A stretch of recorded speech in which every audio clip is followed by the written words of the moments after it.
सास लाई शहर की बहू। घोटकपुर गांव में शकुंतला अपने बेटे रितेश के साथ रहती थी। रितेश की अब शादी की उम्र हो चुकी थी। शकुंतला उसके लिए लड़की ढूंढने की तैयारी शुरू कर रही थी, लेकिन शकुंतला की ख्वाहिश थोड़ी ज्यादा ही एक्स्ट्रा थी। रितेश बेटा, मैंने सोच लिया है, मैं तो तेरे लिए शहर की बहू ही लाऊंगी। लेकिन माँ, ये सब। अरे मेरे लाल, तू दिमाग मत लड़ा।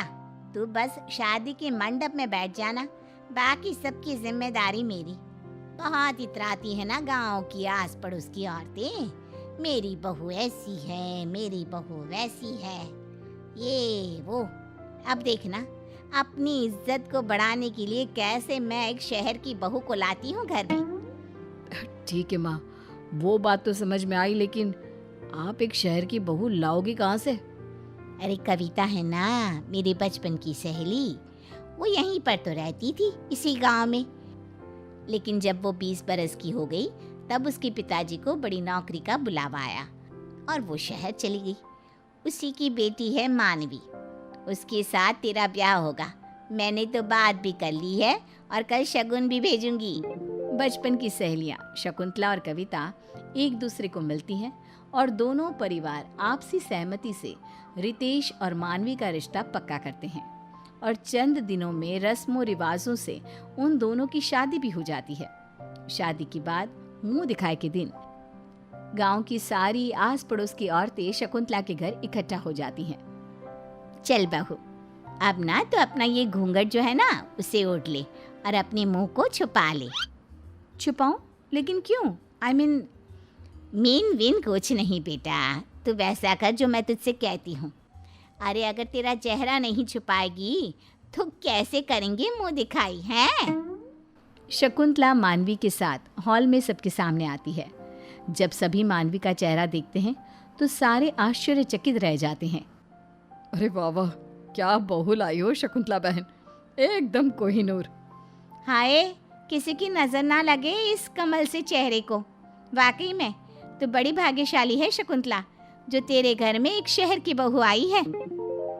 वही तो, रूप रंग और चाल चलन भी कितना सुंदर है मानवी बहू का। पढ़ी लिखी भी है और इतनी होनहार भी। मैंने तुम सबसे कहा था ना कि मेरी बहू लाखों में एक होगी। अरे वादों की बड़ी पक्की है ये शकुंतला। हाँ, मानवी के आने से घर वालों की नजरों में शकुंतला की और भी ज्यादा इज्जत बढ़ जाती है। रोज कई लोग उसकी तारीफ करते और बधाइयाँ देते हैं, लेकिन शहर की बहू के आने से घर में जो परेशानियां पैदा होने लगती है, अब शकुंतला और रितेश को उसका सामना करना पड़ता है। मम्मी जी, ये क्या है यार? क्या है यार मतलब? मैं क्या तेरी यार हूँ क्या? है तमीज वमीज कुछ सिखाई नहीं क्या कविता ने तुझे? आई डोंट नो, आप मॉम को ही फोन करके पूछ लो ना। और वैसे भी आई डोंट थिंक कि मुझे तमीज नाम का कोई सब्जेक्ट था। ओफो, अरे तमीज मतलब मैनर्स, वैल्यूज। ओह अच्छा, ऐसी बात है क्या? खैर ये सब छोड़िए। देखिए, मुझे ना अब कुछ अच्छा नहीं लग रहा है। एक तो ये डब्बा टीवी सेट, इस पे दिन में 10 बार केबल जाती है, ऊपर से घड़े का पानी पी पी कर तो मेरा गला खराब हो जाएगा। और देखो तो, मैंने एक बार सिलबट्टा यूज किया और उसकी वजह से मेरे हाथों में कितने छाले आ गए हैं। ऑलरेडी मेरी स्किन सुपर सेंसिटिव है और ये गर्मी, उफ, ढंग के पंखे तक नहीं है। बूढ़े हो गए हैं दोनों पंखे और रोज कुएं से पानी निकाल निकाल कर तो मैं थक गई हूँ। तो अब हम क्या करें? यही होता है गांव का जीवन। हाँ मानवी, अब इसके अलावा तुम्हें और क्या चाहिए? मैं जानता हूँ कि सब कुछ एडजस्टमेंट से भरा हुआ है, मुश्किल है, लेकिन इन सब के साथ जीने की आदत डाल लो ना। तभी मानवी गुस्से से चिल्ला पड़ती है। क्या? हरगिज नहीं, आप लोगों ने मुझे खरीद नहीं लिया है, समझे आप? देखो रितेश और मम्मी जी, आप भी, मुझे घर का रेनोवेशन करना है। इस ईंट पत्थर के घर को संगे मरमर का शीश महल बनाना है। मुझे फ्रिज चाहिए, केक बनाने के लिए ओवन चाहिए, एंटरटेनमेंट के लिए बड़ा टीवी सेट चाहिए, एसी और वाटर प्योरीफायर भी लगवाना होगा, और बाहर जो तबेला है ना, उसे भी वहां से हटाना होगा। अगर हम ये सब नहीं बदलेंगे तो गांव कभी नहीं बदलेगा। मानवी की मांगों को सुनकर शकुंतला और रितेश तो हैरान रह जाते हैं। अरे मानवी बहू, आज सुबह चाय की जगह कुछ और तो नहीं गटक लिया? ये कैसी बहकी हुई बातें कर रही है? और ये तेरी जो मांगे हैं ना, इन्हें हम कैसे पूरा कर सकते हैं? ना, हमसे ये ना हो पाएगा। अरे ऐसे कैसे नहीं हो पाएगा? आपको करना ही होगा। ज़मीन बेच दो, गहने बेच दो, जो करना है करो, लेकिन मुझे इस खटारा लाइफ को अच्छी और क्लासी लाइफ बनाना है। और अगर ऐसा नहीं हुआ ना तो मैं मायके चली जाऊंगी, शहर, अपने घर। अरे नहीं, ऐसा मत करो। अब मैं इंतज़ाम करता हूँ, तुम्हारी सारी मांगे पूरी होंगी। तुम बस थोड़ा वक्त दे दो। ओके, लेकिन रिमेंबर, ये थोड़ा वक्त कहीं ज़्यादा वक्त हुआ ना तो फिर इसका अंजाम बहुत बुरा होगा। मानवी गांव में भरे बाजार में बाहर जाते समय वन पीस और वेस्टर्न कपड़े पहनने लगी, जिसे देखकर सभी उसकी निंदा करते और बुराई करते। अरे शकुंतला, कैसी बहू है तुम्हारी? सरेआम छोटे कपड़े पहनकर गांव में घूमती रहती है। तुम्हारी नाक काटने का पूरा बंदोबस्त कर रखा है तुम्हारी शहर से लाई बहू ने। हमें तो लगा कि शहर की बहू है, होनहार, एकदम हटके होगी, लेकिन ये तो तुम्हारी इज्जत की नैया पार करने पे तुली हुई है। शकुंतला को इन सब बातों का काफ़ी बुरा लगता है और वो गुस्से से मानवी को चिल्लाती है। मानवी बहू, तुम्हारी अकल क्या घास चरने गई है?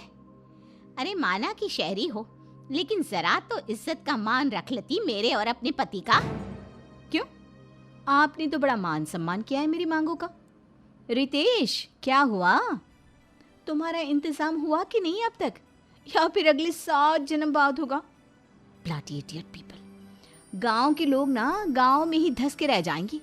और रही बात मेरे छोटे कपड़े पहनने की, तो गलती गांव वालों के नजरिए में है, मुझ में नहीं।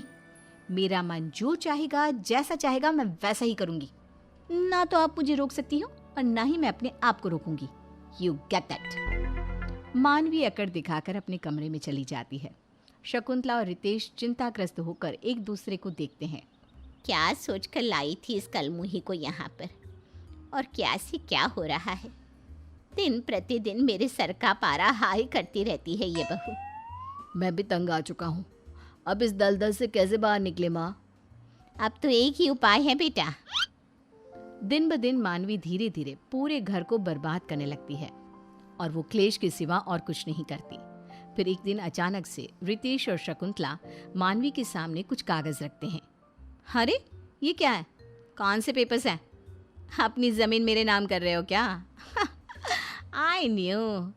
आप लोग हो भले ही गांव के, लेकिन पैसा तो जम के भरा पड़ा है आप लोगों की तिजोरी में। वेल, अपनी प्रॉपर्टी मेरे नाम करने के लिए thank you so much Ritesh and mummy ji. अरे बैल बुद्धि, जरा कागजों को हाथ में उठाकर तो देख, खड़े खड़े ही ख्याली पुलाव पका रही है। जब मानवी उन कागजों को अपने हाथ में उठाती है तब वो देखती है कि वो तो तलाक के कागजात हैं। ये क्या? रितेश, तुम मुझे तलाक दे रहे हो? हाँ मानवी, मुझे तुम्हारे साथ और नहीं रहना। तुम माँ की सहेली की बेटी थी। अरे ज़रा तो मान मर्यादा का पालन कर लेती। शहर की बहू हो तो क्या हो गया, शहरी अंदाज में ही गांव की दुनिया को अपना बसेरा बना लेती। लेकिन नहीं, तुमने वैसा नहीं किया। उल्टा तुम तो हमारी ज़मीन के पीछे और अपने स्टैंडर्ड ऑफ लिविंग के बलबूते हमें ब्लैकमेल करने लगी। पता नहीं क्या हो गया था मेरे दिमाग को, जो मैंने तुम्हें अपनी बहू बनाने का सोचा। लेकिन नहीं, आज तुमने मुझे ये सीख दे दी कि बहू चाहे गांव की हो या शहर की, जो लड़की अपनों को स्नेह, प्यार और इज्जत दे, वही एक सर्वगुण संपन्न बहू होती है। व्हाटएवर। अच्छा है, मुझे भी बोर हो रहा था यहाँ पे। अब तो मैं डायरेक्टली एनआरआई से ही शादी करूँगी। लाओ पेपर्स लाओ। मानवी साइन कर देती है और इस तरह सास को अपनी गलत सोच का एहसास हो जाता है और आगे जाकर रितेश की शादी एक सुशील गांव की लड़की से होती है और वो अपना सुखी संसार गुजारते हैं।